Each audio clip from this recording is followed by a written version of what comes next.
Hello YouTube, hi, my name is Mark and this is Nixon Motorsports. This channel is all about motorsports, from racing to exotic cars and even simulators.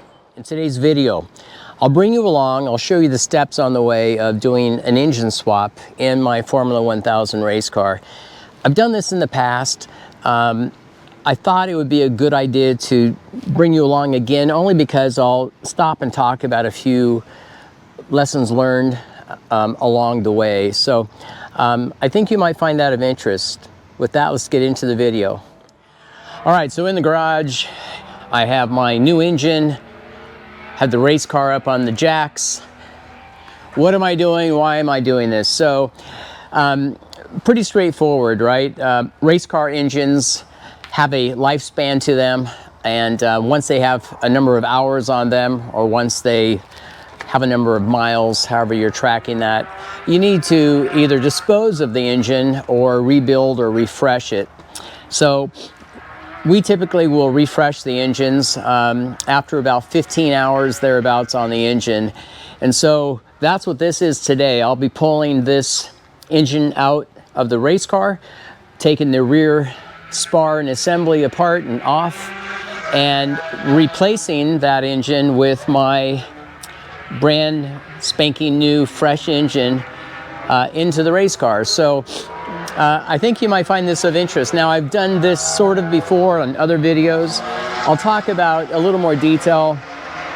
I'll try to give you some lessons learned, if you will, and so on. Okay, so I'm just getting ready to start disassembling. I took the bodywork off. I'll take the tires, or at least the rear, off here in a minute to lighten that up and pull this engine out. Now, this is a 2022 motor. It's actually been a great motor. It's ran flawlessly, no issues with it at all, other than it just has a few miles or hours on it. Let me talk about that. So, you know, the engine builder says normally, around 15 hours thereabouts. And most loggers like my Motec, if you have AIM, if you have whatever, they will provide you an hour meter on your engine. That's fine and dandy if you just get in it, fire it up, get on track and go. Myself, though, I actually will warm my engine quite a bit. I'll sit there on grid, I'll sit there in the garage, I'll warm the engine up to get it fully at operating temperature before I get on track. And that's just idling. And that shows from a hour meter, it shows a lot more time on the engine. So what I do, I actually track my hours by, I know how many laps I run, I know my typical lap time, I know my lap distance, and I just simply continue with a sum of that number that continues to expand as I run more laps. So I back into my engine hour calculation that way to give me a more accurate reading. So that's it. Now, this engine, I will be sending this engine out for a refresh. When I put it in this car, it was a brand new motor and it only had dyno time on it. So I'll have to send that up for a full refresh where it will be stripped down to nothing. Obviously bearings, valve springs, all of that will happen. And it will come back to me, this will come back to me as a prepped, ready to install and run engine again. But anyway, that's the process. So I have to send that out. Now let me talk about this engine that's going into it. It has a little bit of a story behind it. Now you can see I have my dry sump oil pan on it. Here's my scavenge pump. It's pretty much ready to stick in the race car. I have to put my gear position sensor in it here, but it's pretty much ready to go. Now this is a 2019, one of the newer generation engines, but this is the RR motor, and it has history, as I said. So let me talk about it. The RR motors are really hard to come by. They are a race prepped engine by factory. and they have titanium rods and a couple other little tidbits, but basically they are a enhanced engine that is a race-ready motor. So I had a hard time trying to get my hands on this, and what I ended up doing, I purchased in 2019 a brand new bike, actually, the entire bike from a dealership, and immediately got it back, stripped it apart, took this engine out simply for the race car. Pretty expensive way to do it, but that's what I did. Ultimately, I sold the bike, that kind of thing.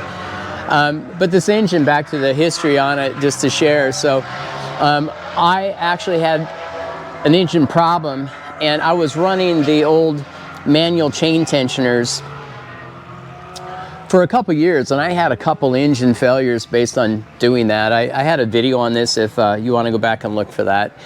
But this is one of those engines that was part of that doom and gloom back then. And ultimately I had a valve train problem. I had to take the engine out, send it up to the builder, and come to find out, you know, the cylinder head was completely destroyed, on and on. So it's gone through a few iterations. When the builder was putting this engine together, he found that the crankcase actually was torqued or not true in alignment. And the best decision we came up with was, fine, look, we already have a ton of money in the motor, brand new head, brand new valves, everything. Might as well get a brand new case for it. So this engine is basically a brand new motor, other than dyno time. Now, the only thing that we kept out of this engine was the expensive titanium rods and the crankshaft itself, which was totally fine. Outside of that, everything on this motor is brand new. So I just wanted to share the story behind that. So anyway, that engine is ready to go. It should run well. It's going to go in the race car.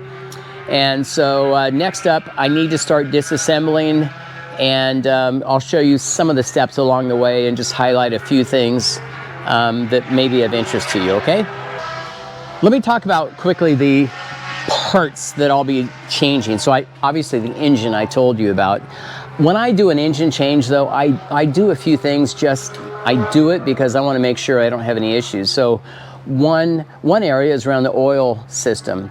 Now, I use an external cooler here. I use an external oil filter here, and this is all in the high pressure side of the oil system.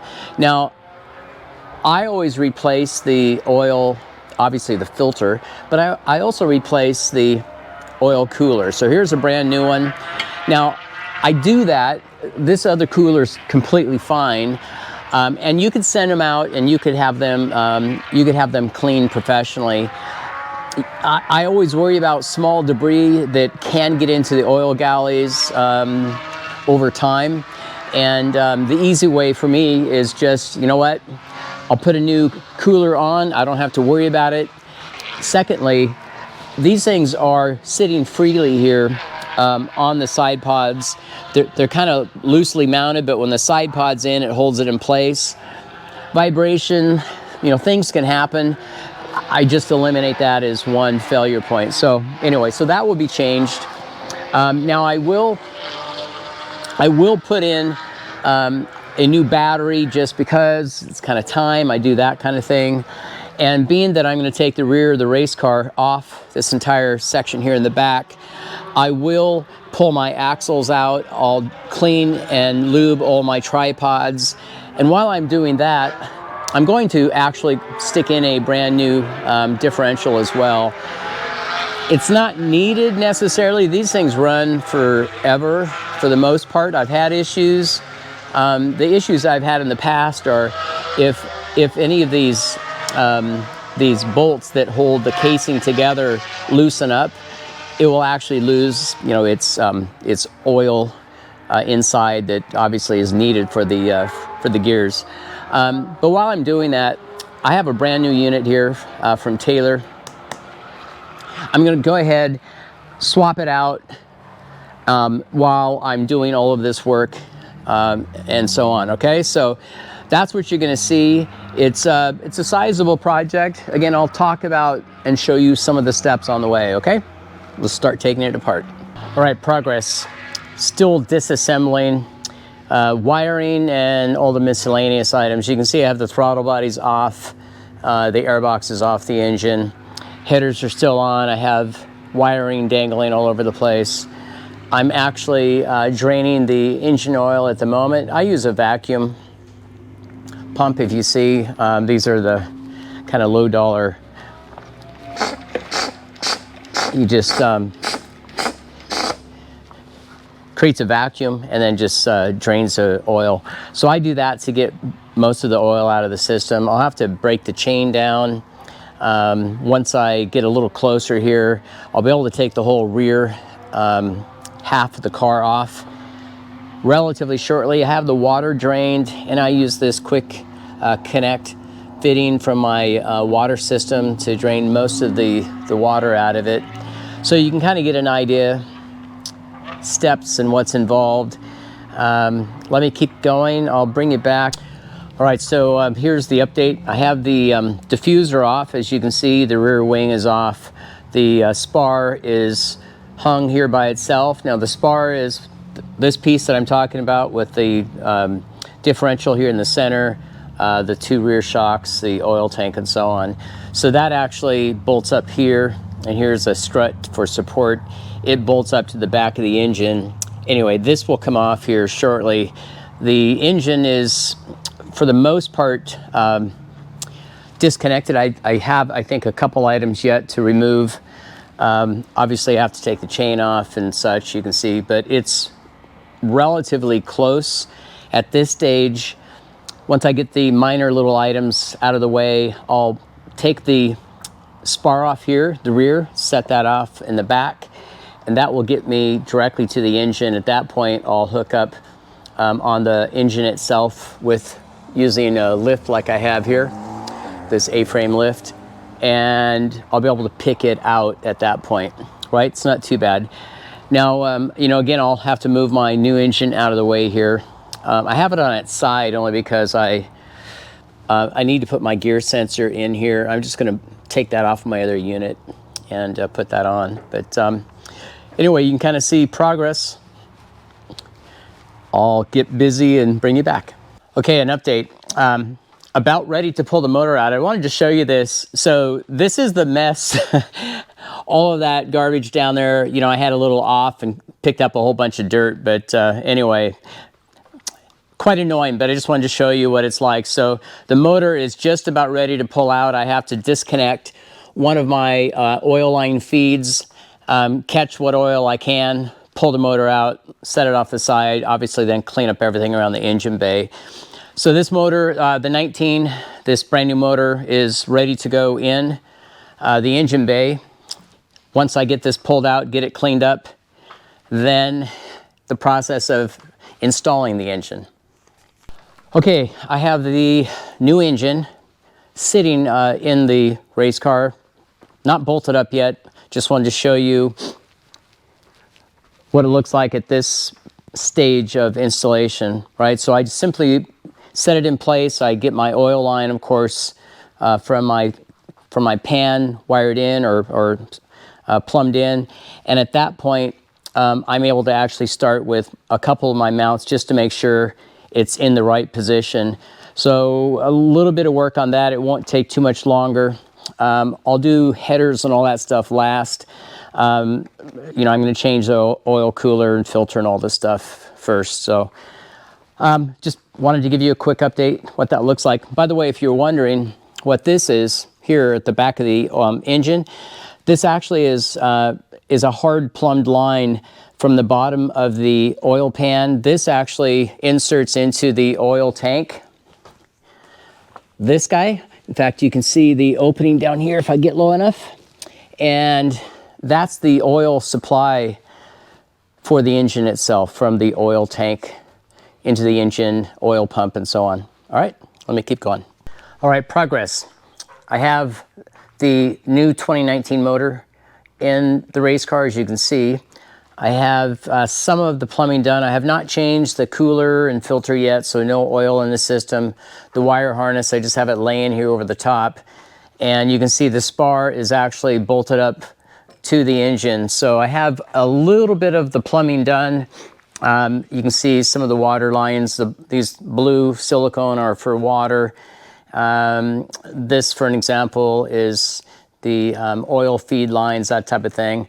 But a lot of work yet, but it's starting to take shape. Let's see, outside of finishing, obviously, wiring and so on, I will be changing out the diff, so all of this has to come out.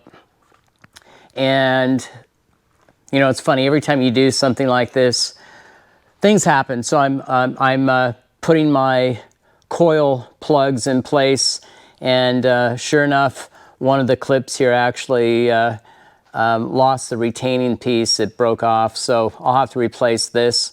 I might replace all of them while I'm at it, just to eliminate you know, any possibility of failure. But stuff like that happens. So a lot of work yet. Let me get back to this and I'll bring you back. All right, we're gonna fire this thing up. So I have the engine buttoned up. It is in place. I have oil in the tank, water, of course, that type of thing. I'll fire it up, just checking for leaks, you know, any kind of fluid issue, and shut it off, check fluids again, that type of thing. And then just let it run, idle, warm it up, that kind of thing. So let me fire it up and I'll bring you back. All right, so we have the motor running. Sounds awesome. Just looking for any kind of fluid issue, that type of thing.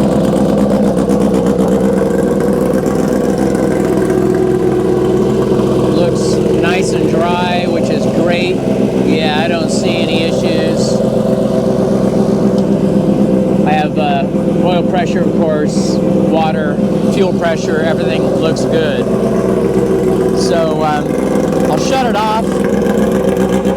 I'll shut it off here in a minute, just check fluids, and then I'll warm it up a little bit. All right, I have the differential out, and just wanted to show you the spar here with no differential in the case itself, right? So pretty straightforward. You can see kind of the supporting struts and whatnot.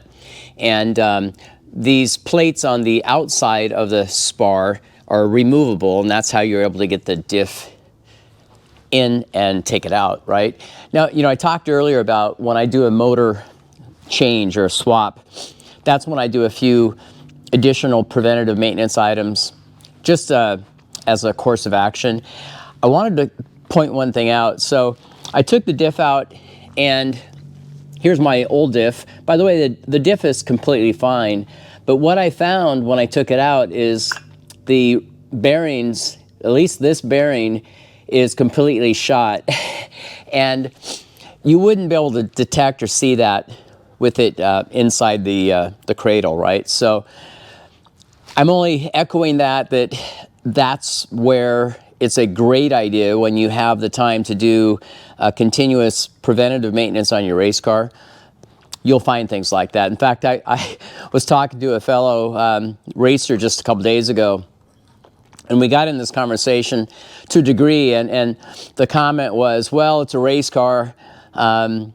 Stuff's gonna break. It's not a question of if, it's just when.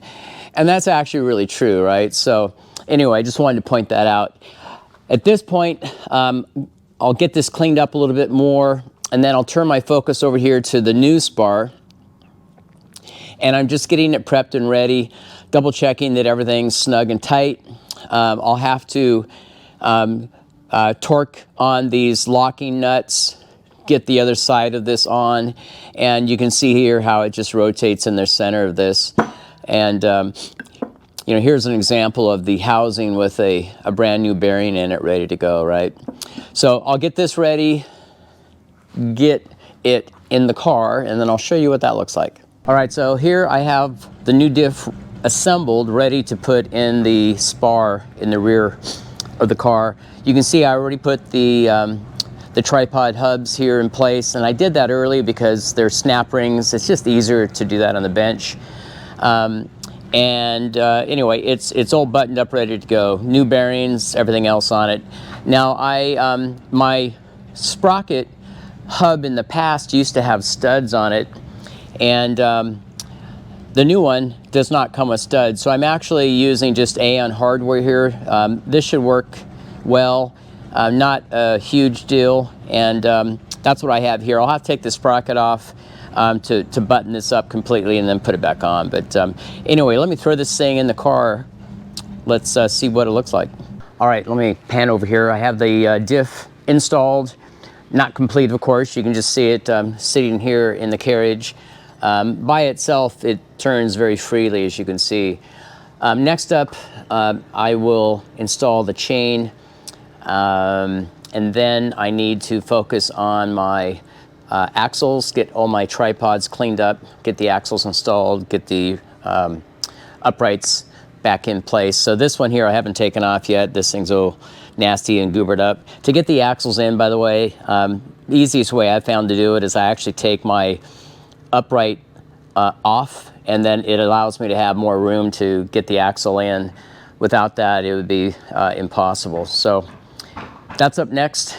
Chain, axles, and button up the rear, and it will start to take shape at that point. All right, progress. I have the chain installed now, as you can see on the diff. I do not have my axles in yet. I went ahead and got my dampeners installed, so it's coming together. The next part is to get my axles cleaned up, get them in the car, and at that point I'll probably fire it up just to make sure, going through the gears, that type of thing, just for a minute before I continue with the rear wing, the diffuser, that type of thing, right? But progress. All right, so the car is together. It's up on the stand still. I'll set it down on the ground here just a minute, and then roll this thing over on the scales so we can actually get the setup on it over here. So let's do that next. Okay, so the engine's installed, the differentials installed, the oil cooler, filter, that type of thing. Hopefully that helped you understand some of the process of what is involved in doing an engine swap or replacement. Now, as I mentioned, the car, I did put it on the scales. I did not show you any video on that.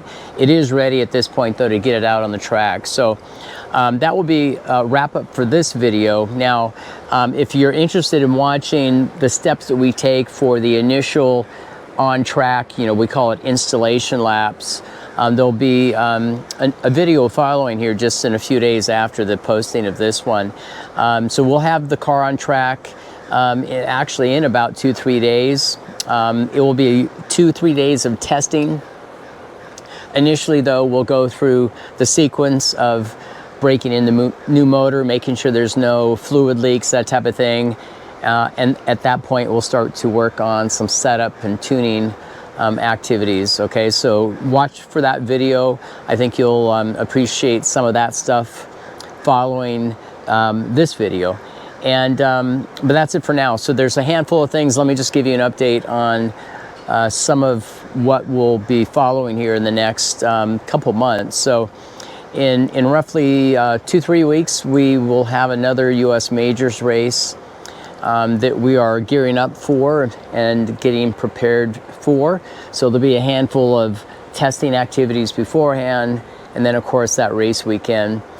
Following the May U.S. Majors race, in June we'll be going to Road America for the June sprints. And if you've never been, or if not heard of that, the June sprints is a big event, and it's been going on for many years at this point. It's almost as big as the national championship, the finals, which we call the runoffs. So it's a form of championship almost itself, right? But the June sprints will have a huge turnout. We're getting ready for that. Again, that will be following June, and that's a week-long event, so you'll see a bunch of videos on that as well. So subscribe if you haven't. If you have questions, comments, and thoughts, send them over. I'll get back to you as quick as I can, okay? But that's it for now. Until next time. Ciao.